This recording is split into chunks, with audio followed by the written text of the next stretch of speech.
It's fantastic to be here, actually, and I've been really fired up by Matthew, and I think I've just identified with that passion about timber.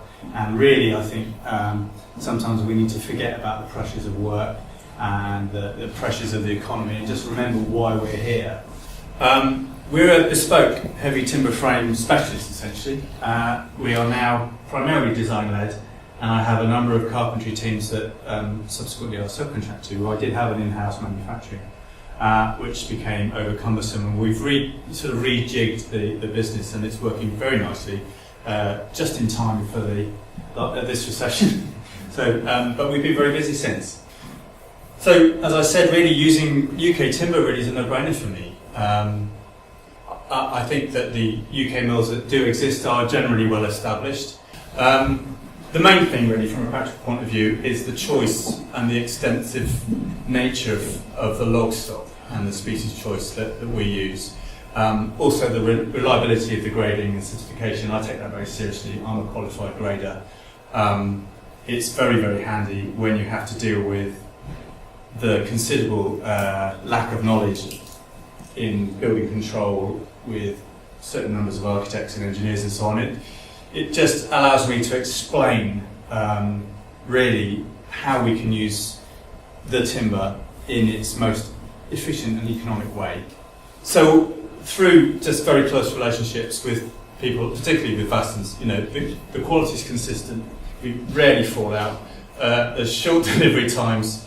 I couldn't really do what I do without the advice and support. And you guys are in business too, and we have good conversations about new ideas, and I've had a lot of support in the experimentation. I'm very keen to start using more of our softwoods. It's always been a big driver for me.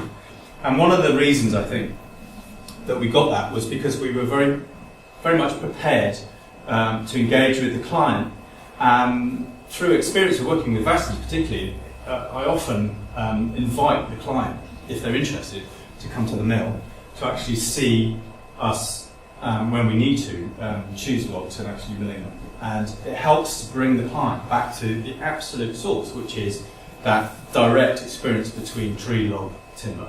It helps to galvanise people's focus on the fact that we can do this. We can, in a simple way, bring people right back to where it comes from, and to remind people. And I was just saying to a friend of mine earlier, many of our clients are very wealthy, and there was one particular woman we built a swimming pool frame for, and she was so impressed by this. Unbeknownst to me, she went and bought next door neighbour's farm, and she's planted 50,000 trees on it. From that experience, I wasn't telling her what to do. So millions, great.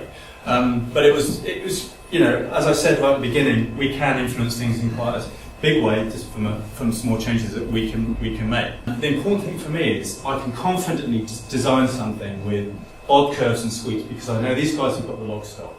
And so I can come down with some mad request, and underneath some massive pile somewhere, there'll be a huge bend that Alan has put aside somewhere, and if not, they'll find one.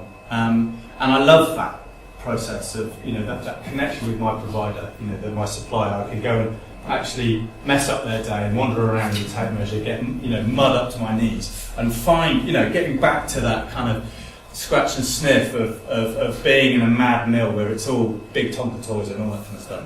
It's really great. It reminds me of why I love doing it. I like to think that to a certain extent, the life of brick and block is dying out. There's certainly a growing interest in timber. As has been said, we're probably decades behind Northern Europe, but we're catching up, and I think that we can catch up. And I've seen an enormous amount of change over the last sort of 6 to 10 years in just being around, and I'm really excited about it. It doesn't stop my passion. That's where it starts from. This is all benefit, and it's all gravy as far as I'm concerned. And I hope that people are excited by this and want to engage, because we don't have a problem using English rope and English timbers. It's a cherry on the cake as far as I'm concerned.